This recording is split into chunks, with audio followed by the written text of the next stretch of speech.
Welcome to Connecting Parents and Educators in the Early Years. I'm Pavla Gariboli. And I am Eri Akbar. Hello, everyone, wherever you are in the world.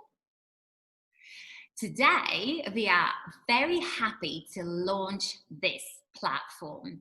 Eri and I have been teaching and leading in the early years education for many years, including in the United Arab Emirates. You can find out more about us in the description below. Eri, why don't you share more about platform with our audience? Thank you, Pavla. So in our experience, we have come across many challenges in partnership working, especially between parents and educators. So, research has shown that strong partnerships will lead to better outcomes for young children. So we thought, why not create this platform so that we can bring thought-provoking discussions to the table? We hope that this will support both parents and educators to collaborate effectively in future. So Pavla, share with us, what will we be discussing today? Well, exactly. We are really trying to bring the parents and teachers together, don't we? So what we're looking today, or what we will be looking at today, is to reimagining partnership. So for that, we have to look at partnership from the historical perspective a little bit. So really dipping down in the past for a while, bring it to the present, and then look into the future. Right, Ari, so let's talk history in relation to partnership with parents. So if we consider school system, we can't really think that far down the line. It's quite a fairly newish concept, isn't it? So let's maybe bring something that is really meaningful for today's context that would perhaps help us to understand, to establish those partnerships right from the word go. In the past, parents and educators, they all come from the same local community. They live together, they work together, they play together. So chances are they know one another really well. They already have that relationship established. And chances are there are a certain amount of trust between parents and educators already. So if you look at the context today, teachers have moved out of their communities. Parents are moving elsewhere to find jobs. So, again, we don't know one another very well, especially like if you look at our context, United Arab Emirates, we have people from all over the world. So it takes time for us to get to know one another. Trust is not given. It has to be earned. It has to be built over time. So I think for both parents and educators, you have to have the mindset that when you first enter the partnership, it will take time to build that trust. Indeed, I agree with you. So, we've obviously just kind of dipped it into the history, and now we are all experiencing quite a very unique concept of partnership, don't we? Everything pretty much is happening online. So let's just talk about that a little bit. So how can we nurture, and before even nurturing partnership, how can we establish partnership in the current context where perhaps the social interaction will be restricted or very minimal? I think that one-to-one meeting is very, very important at the beginning of the academic year. So educators and parents both have to sit down together and discuss the aspirations. Yeah, I know it's very difficult. We're quite limited today because of COVID-19 pandemic. We can't walk around the schools freely. You can't drop off the children in the classroom sometimes for some settings. So therefore, we need to look for the next best thing, which is perhaps having a one-to-one online video conferencing with parents. But that interaction, that building of relationship is very, very important right from the start. So this is something I would propose and would encourage all parents and educators to sit down and have that one-to-one meeting, whether if in person it's great if you can do that, but if not, at least online. I agree with you, Ari, because I think we need to also mention most of the time those parent teacher sit down moments are almost after the quarter of the year, correct? Yes. And we want to really bring those meetings at the beginning, don't we? They don't need to be formal, do they? No. So even though we haven't got the opportunity to actually physically sit down in the classroom, but as you said, you and I, at the moment, we are conferencing each other, aren't we? Yes, Okay. we are. And we are still able to quite reasonably discuss things. We feel that nobody is rushing us. We are, sharing a part of our home, don't we? Yes, absolutely. With each other. So Yeah, we there's obviously still that level of intimacy, and you need that to build relationships, to have open discussions. You can't do it in a big group. I mean, parents' evening are great, but you really do need that personal connection. And the only way is really to speak one-to-one with parents and educators. Indeed, and it was just it's actually quite beautiful to bring this laptop maybe into the child's room, and then child can show the teacher, these are my treasures. This is Absolutely. where I play, this is where I sleep, this is where I, create my dance. So these are the kind of opportunities that we actually don't currently have in that after quarter of the year parents sit down meeting, and I think that they are actually really important. Okay, Pavla, just now we were discussing about open door policy, how it can build trust and a sense of local community. So why don't you share with us your thoughts? Indeed, open door policy. Okay, quite a tricky topic at the moment. So, open door policy, we really understand that these are the times that you can come and drop in. We've got nothing to hide, and your presence is welcome. Okay, that's in a very short explanation of open door policy. However, COVID-19, we can't do that. We actually physically need to be closing the doors on parents and really put a very restrictive measures in place. But I think we can be quite creative with this idea of open door policy. Again, you and I, Ari, on the social media platform, we're talking to each other, we're conferencing with each other. Okay, why can't parents not have the allocated time during the day to drop in? And again, voluntarily, not that everybody has to. Would you like to be part of our story time? Would you like to be part of our meditation and yoga and focus time? Or would you like to climb the tower with us outside? So again, a lot of ideas are there. So parents can also, be part of that mini community, at least virtually.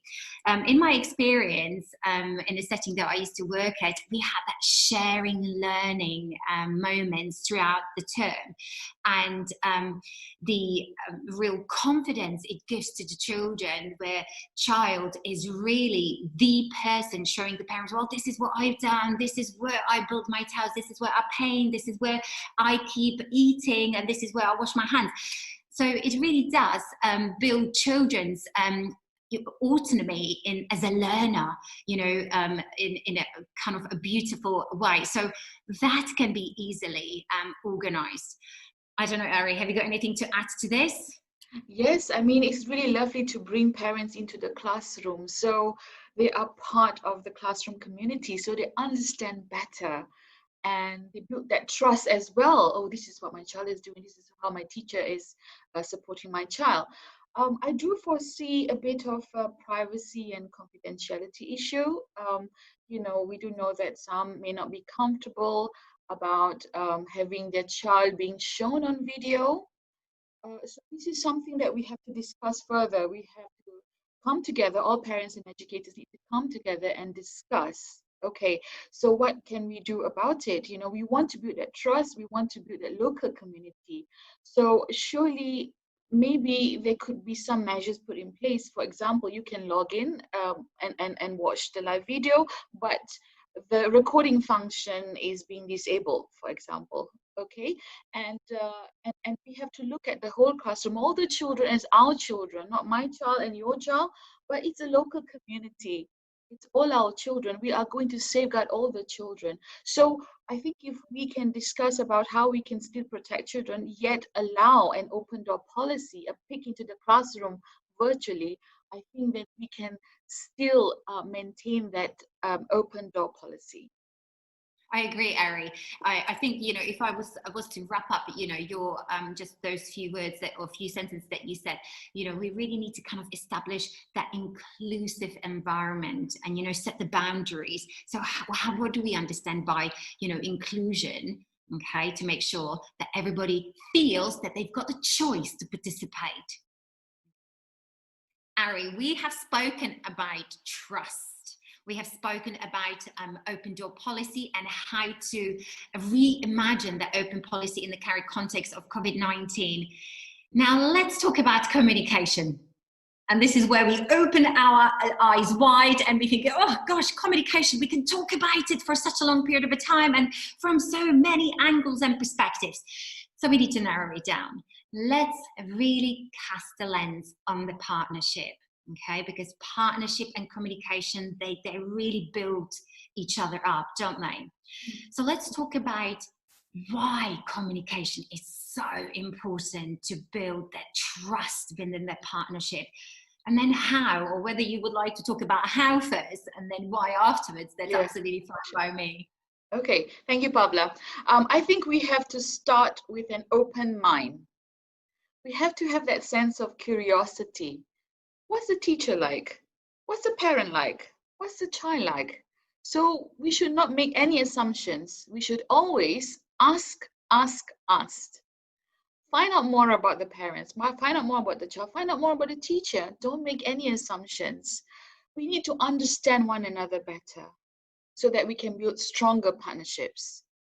So we cannot assume that this will come naturally. Okay, we know that time is a barrier. Everyone is so busy. And while there is a good central system, I know a lot of nurseries and earlier settings, they have like an app, where parents can, get information or even communicate with the teachers. But that's a very formal system, and that certainly has a place. We need to keep doing that. But we're talking about building trust and relationship, and sometimes it's got to be more personal. So it has to be one-to-one between the parent and the teacher. Okay, so we cannot leave it to chance. We have to work out a system ourselves. We have to ask parents, how would you like to keep in touch? Okay, how often? What is the communication channel? Are we going to have a quick phone call at the end of the day, or can we write emails to each other? And these days, I know there's also WhatsApp. So there are many ways to keep in touch, but the most important thing is that both parents and educators have to work out how would they communicate.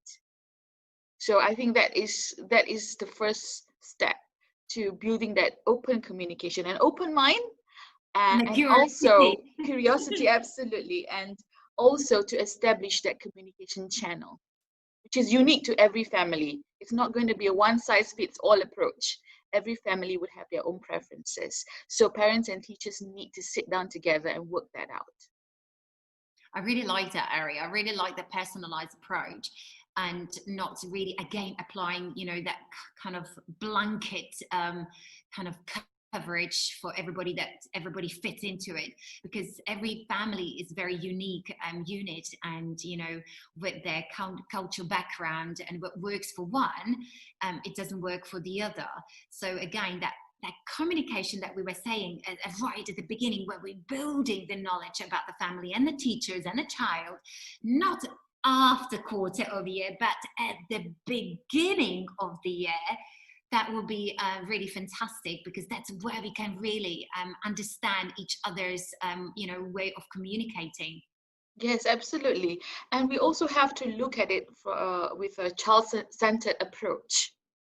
Definitely. So, of course, every one of us is unique. We have different opinions about how children should be educated, but everyone's opinion should be valued. We should learn how to respect one another's opinion, okay? There's no such thing as my way is the right way And, oh, I'm sorry, I'm just following the curriculum.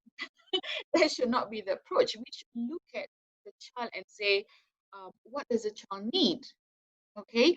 And of course, the child is part of the family. The family has their own cultures and expectations and child rearing practices, right?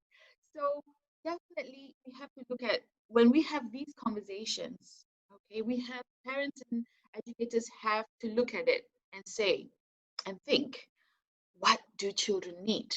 What can we do to support the children? So that is approaching it from a child-centeredness and not of what I prefer or you prefer, but working together for a common goal, which is to meet the children's developmental needs. So I think that is the way forward. I really like that, what you just said. It's the child-centered approach, that goal, that overarching goal of our partnership. What are the needs of the child and how can we meet them, right? Yes, absolutely. Thank you for your time. I hope today's session has given you lots to think about. We would love to hear from you, so please leave us a comment or a suggestion. So, Pavla, what will we be discussing next time? Ooh, we will be discussing school readiness, and I'm very much looking forward to it. So please stay in touch with us by liking, following, sharing, or subscribing to us. And we hope to see you next time. Till then, take care.